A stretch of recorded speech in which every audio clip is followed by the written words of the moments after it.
Hi guys, welcome back to my channel. In this video, I wanted to show you guys how I made this gorgeous and actually really simple quinceañera cake. So if you want to see how I did it, then please keep on watching. So before I get started, I want to let you guys know that this video was actually filmed back in October and it is now almost the end of February and I'm just getting to it. So some things might slip my mind or I might have forgotten some things. So please bear with me as I do the voiceover for this video. All the cakes were baked on Wednesday and Thursday, and then I immediately wrapped them in plastic and put them in either my fridge or my freezer, wherever I could get them to fit. This video is being filmed right here on a Friday, or on that Friday, the day before the quince, and I'm going ahead and slicing off the top of the cakes to level them out. For each tier, I baked one cake in a 2-inch tall pan and one cake in a 3-inch tall pan. So the cakes that were baked in the 3-inch tall pan, I'm cutting those in half, and that will give me 3 layers of cake to work with for each tier.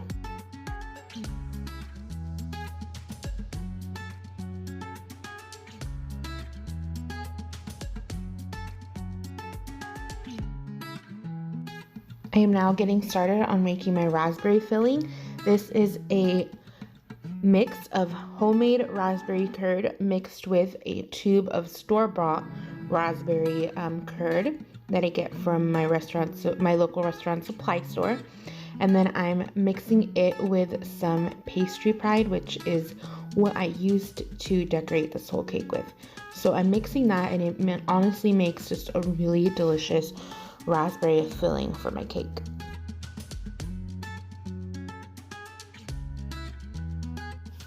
So now I'm starting to assemble the cake. I'm starting off with my second largest tier, which is a 12-inch. I'm starting off with my vanilla cake. This recipe is from Liz Merrick from the Sugar Geek Show. And all I did was add a little bit of homemade simple syrup. And now I'm adding in this apple filling. This is, I believe, 6 fresh chopped apples, which I cooked. And then I mixed with a tube of store-bought apple filling. Again, I got the store-bought apple filling at my restaurant supply store, and it comes in a tube. So I'm repeating the process for the next layer of cake. In total, this cake is 4 tiers. The bottom one was a 14-inch. This one right here is a 12-inch, and then the next tier was a 9, and the top tier was a 6.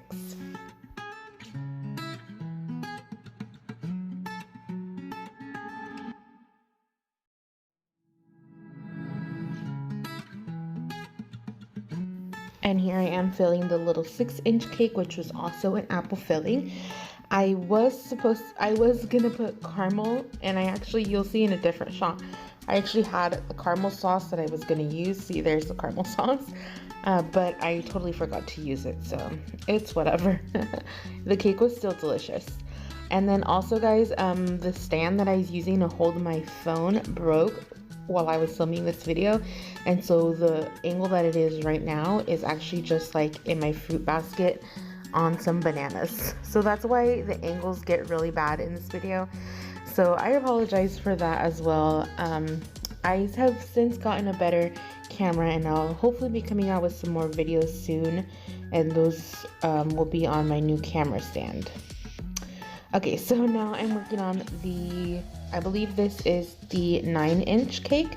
This is my chocolate cake recipe. I actually just used the Hershey's chocolate cake recipe, but I use butter instead of oil. I actually prefer the cake made with oil, but when I'm doing a big cake like this, I use butter because it makes the cake easier to carve and it makes it more stable. So now I'm working on a 14-inch cake, the bottom cake, and this one I'm gonna put directly onto my serving board. I used a 16-inch board for this. So depending on the cake, I'll either use a board that's 2 inches bigger or a board that's 4 inches bigger. Because this is a 14-inch, it wouldn't fit in my refrigerator if I use an 18-inch board. So that's why I'm using the 16-inch board. And repeating all the processes, doing the dam. You guys just saw I put some simple syrup, and now I'm using my delicious raspberry filling. I didn't make in as much filling as I would have liked in it, so I decided to put a layer of regular whipped topping as well. And then all I did was repeat the process on this cake for the next layer.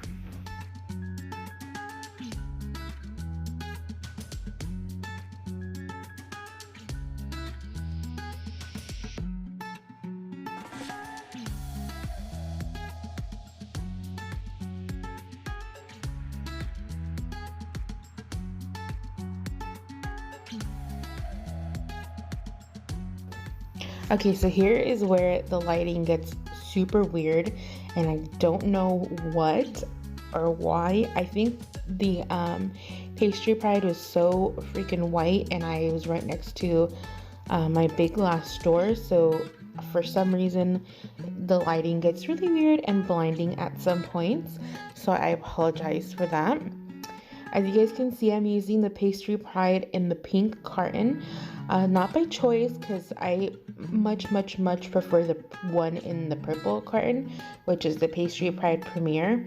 But I went to Smart and Final, which is where I normally get it, and they did not have it. I went on 2 separate occasions.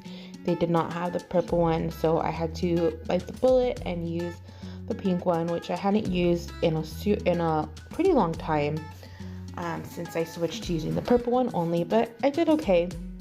I still think the finish comes out better with the purple one. So anyways, just putting the pastry pride on there using my big Fat Daddy-O scraper to make it smooth, and then using bubble tea straws to work as my support system for the cake. Here is the 9-inch cake, which is the cake that is covered in sequins and gold. I just, right there as you saw, used my hand to press on the sequins into the pastry pride, just very gently. And then this cake right here is the 12-inch. This is the navy colored layer. Really hard to get a navy color out of pastry pride, but this is the best I could do, and it worked out perfectly because when I went to drop off the cake, this is actually really close to the shade of that the party was. So it's actually, dumb luck. But what I'm doing here is just running my spatula through it. I like to use my small offset around and giving it a nice texture. And then of course, doweling and making sure you guys put a piece of parchment paper or wax paper in between the layers so that when they're cutting it, that whole part of the frosting doesn't come off. Okay, here I am going to go ahead and color the cake with gold. This is highlighter dust from Oh Sweet Art. Mixed it with a little bit of Dollar Tree lemon extract in a spray bottle and spraying this on. If I had done it in buttercream, I would have just painted it on, but because I used Pastry Pride, I used a spray bottle and it worked perfectly. And then there is the lace that I used. I just painted it with the same mixture. The lace I got on Amazon, and it is edible lace, which is awesome. Once I found that you can buy the lace already made, I stopped making it because it's really a pain and pretty difficult to make in my opinion. And this one on Amazon is pretty cheap and you get a lot, which is awesome. So there it is, the bottom layer. I think it came out really stunning. I unfortunately forgot to record me putting it together, but I wanted to show you guys everything else that I used on the cake. I used this bling wrap that I got at Michael's. It was for $15, and then I used my 40% off coupon, and I cut this to put around the cake and around the board. And then this is the cake topper that I used for the cake. Got this on Amazon. I believe it was under $10. Let's see. Yes, it was.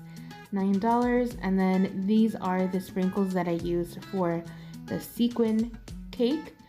I will put links to all these products in the description box below if you're interested. And then here is the lace that I used for the. So I hope you guys enjoyed this video. Again, I totally completely forgot to record myself taking the cake in my car, but I took it in 4 separate pieces and I assembled it on site.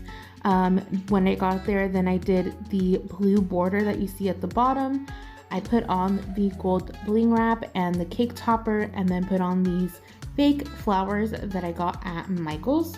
And then the last thing I did was put on some edible glitter.